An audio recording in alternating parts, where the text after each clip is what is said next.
BTK Killer, when a neighbor becomes a monster, the chilling story of a serial killer. In the shadows of Wichita, Kansas, a killer lurked undetected for over 17 years. He called himself BTK, bind, torture, kill. He didn't just murder, he played a twisted game of cat and mouse with the police and the world. By day, Dennis Rader was the perfect man, a dedicated employee, a devoted husband, a loving father. But when night fell, he transformed into a monster. No one could have imagined that this polite, well-mannered man was capable of committing some of the most horrifying crimes in history. Yet, if you looked closely, the signs were there. Neighbors recalled Dennis as a man obsessed with control, from how his children tied their shoelaces to how items were arranged in the refrigerator. He often spoke of order and discipline. But the most terrifying thing about him was his eyes, the eyes of a predator. On the night of January 15, 1974, Dennis Rader chose his first target, the Otero family. And so began the horrifying killing spree of Dennis Rader. But this was just the beginning. What happened next would be beyond belief, proof of how cruel a human being could be. The Otero family had no idea they were being watched by a predator. In the darkness, Dennis Rader meticulously planned his first murder. For weeks, he had been stalking the Otero family. He knew their routines, their work schedules, their dinner time, and when they went to bed. He chose the night because he was certain the entire family would be home: Joseph Otero, the father, Julie Otero, the mother, and their two children, Joseph Jr., 9, and Josephine, 11. It was the perfect time to strike. To Dennis, this was more than just murder. It was an art form. He wanted complete control over every breath his victims took, down to their final moments. He carried a black bag filled with tools, ropes, a knife, and a cloth to gag them. Each item was carefully selected, as if he were preparing for a performance. Dennis didn't rush. He stood silently in the darkness, listening to every sound inside the house. The ticking of a clock, the distant barking of a dog, the steady breathing of the Otero family. He knew he had to be careful. One wrong move, one small noise, could ruin everything. He pulled a small wrench from his pocket and gently pried open the back window. The faint sound of glass tapping against the frame echoed like a death knell. But Dennis wasn't worried. He was confident he had planned everything perfectly. As the window slid open, he climbed inside, moving like a shadow. Joseph Otero never stood a chance. Dennis had chosen the perfect moment when the entire family was deep in sleep. He crept toward Joseph, the rope already in his hands. By the time Joseph stirred, sensing another presence in the room, it was too late. Dennis tightened the rope around his neck, cutting off any chance for him to scream. Joseph struggled, but his strength was no match for Dennis. His muffled cries echoed in the stillness, but no one could hear him. Dennis didn't say a word. He simply stared at his victim with cold, emotionless eyes, watching, as if Joseph was nothing more than an animal trapped in a cage. Julie Otero had no idea what was happening. As she stepped out of the bedroom, Dennis was already there, knife in hand. She screamed, begging him to spare her children. But Dennis didn't care. To him, this wasn't just murder, it was a game. And in this game, he was the only winner. Julie tried to shield her children, but Dennis had already overpowered her. He tied her hands behind her back and gagged her with a cloth. Joseph Jr. and Josephine trembled in terror. Dennis looked at them with a twisted, excited gaze. He reveled in their fear. Once everyone was restrained, Dennis began executing his plan. He strangled Julie first, then Joseph Jr., and finally Josephine.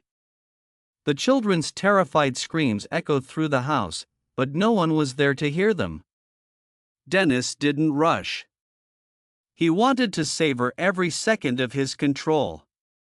When it was over, Dennis didn't leave right away. He took his time, photographing the scene with a Polaroid camera. Holding the freshly developed picture, he smiled to himself an eerie, unnatural grin before slipping out into the night. To Dennis, this wasn't a crime. It was art. After the massacre of the Otero family, Wichita was consumed by fear. People refused to go out at night. The police worked tirelessly to track down the killer, but there were no clear leads. However, Dennis Rader didn't just want to kill. He wanted the world to know he existed.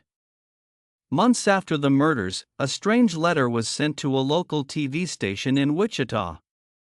In it, the killer called himself BTK bind, torture, kill. He described in chilling detail how he had murdered the Otero family, including details only the killer could know. This wasn't a confession. It was a challenge. In the letter, Dennis didn't just brag about his crimes, he mocked the police for their incompetence. He wrote, "I was right in front of you, but you couldn't catch me." To Dennis, this wasn't just a game. It was proof that he was smarter than everyone else. BTK's letter sent shockwaves through Wichita. People no longer felt safe, even in their own homes. The police held press conferences, urging the public to come forward with any information. But Dennis Rader remained a ghost, unseen and untouchable. Investigators analyzed the letter for clues. They checked for fingerprints, studied the handwriting, and even used computers to decode BTK's language. But Dennis was too smart. He was always one step ahead. He knew exactly how to hide his true identity. The people of Wichita lived in terror. Every knock on the door, every unfamiliar footstep in the night, sent chills down their spines. What if it was BTK? The media flooded the news with stories about him, turning the name BTK into a symbol of pure horror. Dennis Rader reveled in it. He loved the fame. Dennis didn't stop at just one letter. He continued sending more, each one more taunting than the last. Once, he sent a jewelry box belonging to a victim. Another time, he included a photograph of a corpse, as if to remind the police that he was still out there, still free. In one letter, Dennis detailed how he selected his victims and planned his crimes. He wrote, "I love the feeling of control. I love seeing the fear in their eyes." He even sketched crime scene diagrams, as if he were teaching the police how he carried out his atrocities. After a few years, Dennis Rader suddenly stopped sending letters. The police and the people of Wichita assumed he had either died or simply stopped killing. But they were wrong. In 1991, Dennis committed his final murder, Dolores Davis, a 62-year-old woman. And then, he vanished. No more letters. No more clues. Wichita slowly returned to normal. But Dennis was still there, lurking in the shadows, waiting for the right moment. After his last known crime in 1991, Dennis Rader disappeared completely. Wichita began to heal, but the fear never fully faded. No one knew whether BTK had truly stopped killing or was simply lying in wait. For over a decade, Wichita lived in a state of uneasy calm. People tried to forget the horrors of the past, but BTK's letters lingered in their minds, a grim reminder that he was still out there, watching from the darkness. Children grew up hearing stories of BTK as a cautionary tale. Parents warned their kids to lock their doors at night and never open them for strangers. But Dennis Rader didn't need to break in anymore. He had become a dark legend of Wichita. During those years of silence, Dennis Rader maintained his facade. By day, he was an ordinary man, devoted to his job and family. But by night, he retreated into his dark sanctuary, where the memories of his crimes were carefully preserved. He often wrote letters but never sent them. He sketched crime scenes and imagined new ways to torture his victims. Dennis couldn't resist his urges. He wanted the world to know he still existed. In 2004, after more than a decade of silence, Dennis Rader resurfaced. A new letter was sent to a local TV station. In it, he declared that he was still alive and ready to continue the game. He even provided details about an old case to prove his identity. In the letter, Dennis wrote, "I have waited long enough. It's time to remind you that I'm still here." He enclosed a Polaroid photo of a victim and a necklace that had belonged to her. This was undeniable proof he was BTK. This time, the police had a new weapon, DNA technology. They discovered that the DNA on the envelope matched that of Dennis Rader, an ordinary man living in Park City, Kansas. This was the first concrete lead to BTK's true identity. Investigators began closely monitoring Dennis Rader. They collected DNA samples from his family members and compared them to the DNA on the envelope. The results were undeniable. Dennis Rader was the BTK Killer. On February 25, 2005, Dennis Rader was arrested at his home in Park City, Kansas. He didn't resist. To Dennis, this wasn't a defeat. He believed he had become a legend. During interrogation, Dennis confessed to all 10 murders, detailing exactly how he carried out each one. He even took pride in his crimes, referring to them as art. Dennis Rader showed no remorse. Dennis Rader is currently serving a life sentence. But the question remains, what turned an ordinary man into a serial killer? And in the darkness, are there others like him, waiting for their moment? Dennis Rader, the most brutal serial killer in Wichita's history, is now serving life in prison. Yet, even behind bars, he continues to haunt the outside world. In prison, Dennis Rader maintains his double life. By day, he appears calm and cooperative with the guards. By night, he writes journals, sketches, and even sends letters boasting about his crimes. For Dennis, prison is not a place of punishment. It is where he perfects his art. He frequently writes about his murders, describing every detail as if composing a novel. He also creates disturbing drawings, filled with images of ropes, knives, and bound victims. Dennis shows no remorse.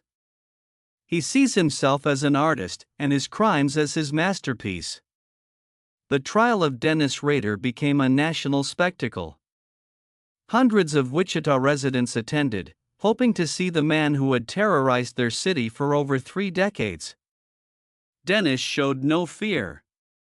He walked into the courtroom with confidence, as if it were a stage made just for him. During the trial, Dennis admitted to all 10 murders. He described in chilling detail how he selected his victims, planned his attacks, and executed his crimes. He even provided maps of the crime scenes and exact timelines. To Dennis, this was not a confession. It was a chance to tell his story. The case of the BTK Killer left a terrifying legacy in American history. It is not just the story of a serial killer but a reminder that evil can hide right next to us. What Dennis Rader did changed Wichita forever. People no longer trusted their neighbors. They installed more security cameras, locked their doors tightly, and taught their children to be cautious around strangers. But the most frightening thing was that Dennis was not a stranger. He was an ordinary man, living a double life. The BTK Killer case also raises questions about human psychology. What turned Dennis Rader from an average man into a serial killer? Was it loneliness, the need for control, or simply the darkness that exists within every human being? Dennis Rader has been caught, but the fear he left behind still haunts Wichita. The people cannot forget what happened. They live in a state of unease, always wondering if the darkness has truly disappeared. Wichita was once a peaceful city, where people trusted their neighbors. But Dennis Rader changed everything. He did not just kill, he shattered the sense of trust and safety in the community. Even after his arrest, the fear lingers like a scar that will never heal. Children grew up hearing the story of BTK as a warning. Parents taught them to lock their doors before bed and never open the door for strangers. But the most chilling truth remains: Dennis Rader was not a stranger. He was an ordinary man, living a double life. So what transformed Dennis Rader from an average man into a serial killer? Psychologists suggest that he was obsessed with power and control. He wanted to be the winner in a game he created for himself. Dennis did not kill out of anger or hatred. He killed for pleasure. He thrived on the feeling of having complete control over his victims' lives. To Dennis, this was not just a crime, it was art.